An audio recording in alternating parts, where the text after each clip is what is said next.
sobre a medida na disposição dos meios. Antigamente, os guerreiros especialistas se faziam a si mesmos invencíveis em primeiro lugar, e depois aguardavam para descobrir a vulnerabilidade de seus adversários. Fazer este invencível significa conhecer este a ti mesmo, aguardar para descobrir a vulnerabilidade do adversário significa conhecer o outro. A invencibilidade está em ti mesmo, a vulnerabilidade no adversário. Por isto, os guerreiros especialistas podem ser invencíveis, porém não podem fazer que seus adversários sejam vulneráveis. Se os adversários não têm ordem de batalha sobre o que informar-se, nem negligências ou falhas das quais aproveitar-se, como os podes vencer ainda que estejam bem providos? Por isto é pelo que se disse que a vitória pode ser percebida, porém não fabricada. A invencibilidade é uma questão de defesa, a vulnerabilidade, uma questão de ataque. Enquanto não tenhas observado vulnerabilidades na ordem de batalha dos adversários, oculta tua própria formação de ataque, e prepara-te para ser invencível, com a finalidade de preservar-te. Quando os adversários têm ordens de batalha vulneráveis, é o momento de sair e atacá-los. A defesa é para tempos de escassez, o ataque para tempos de abundância.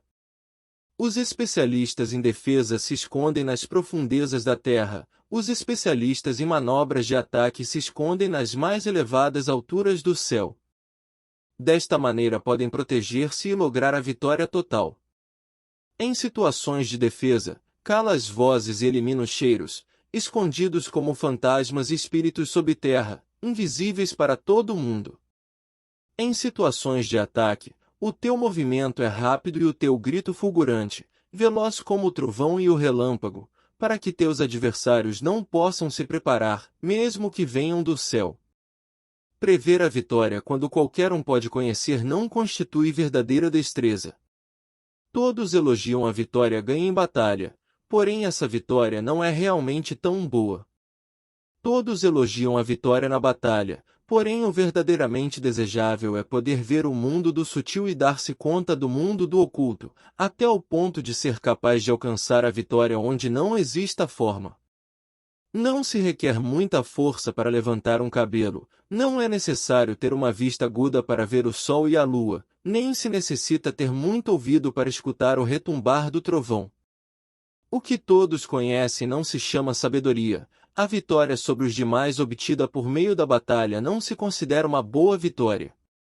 Antigamente, os que eram conhecidos como bons guerreiros venciam quando era fácil vencer. Se só és capaz de assegurar a vitória depois de enfrentar um adversário em um conflito armado, essa vitória é uma dura vitória. Se fores capaz de ver o sutil e de perceberes o oculto, e rompendo antes da ordem de batalha, a vitória assim obtida é uma vitória fácil. Em consequência, as vitórias dos bons guerreiros se destacam por sua inteligência ou sua bravura. Assim, pois, as vitórias que se ganham em batalha não são devidas à sorte. Essas vitórias não são casualidades, senão que são devidas a ter se situado previamente em posição de poder ganhar com seguridade, impondo-se sobre os que já tinham perdido de antemão. A grande sabedoria não é algo óbvio, o mérito grande não se anuncia. Quando és capaz de ver o sutil, é fácil ganhar, que tem isto que ver com a inteligência ou a bravura? Quando se resolvem os problemas antes que surjam, quem chama isto inteligência? Quando a vitória sem batalha, quem fala de bravura? Assim, pois, os bons guerreiros tomam posição em um terreno no qual não podem perder, e não passam por alto as condições que fazem seu adversário inclinar-se à derrota.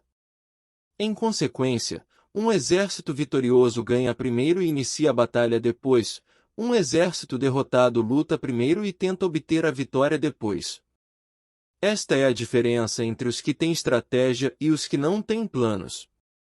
Os que utilizam boas armas cultivam o caminho e observam as leis.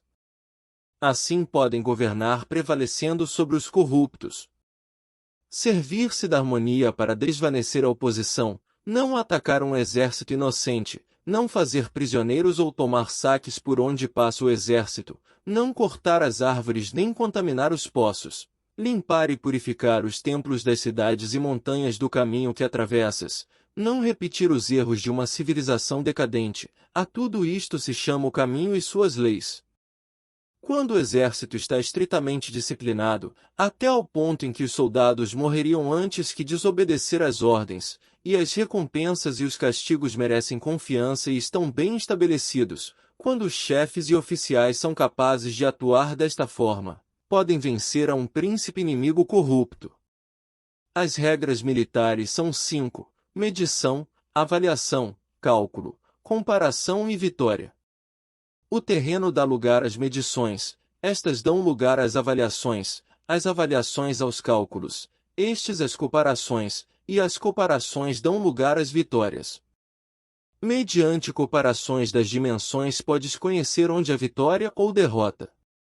Em consequência, um exército vitorioso é como 1 quilo comparado a 1 grama, um exército derrotado é como 1 grama comparado a 1 quilo. Quando o que ganha consegue que seu povo vá à batalha como se estivesse dirigindo uma grande corrente de água ao longo de um vale profundo, isto é uma questão de ordem de batalha. Quando a água se acumula em um vale profundo, ninguém pode medir a sua quantidade. O mesmo acontece quando a nossa defesa não mostra a sua forma. Quando se solta a água, ela se precipita para baixo como uma torrente, de maneira tão irresistível como o nosso próprio ataque.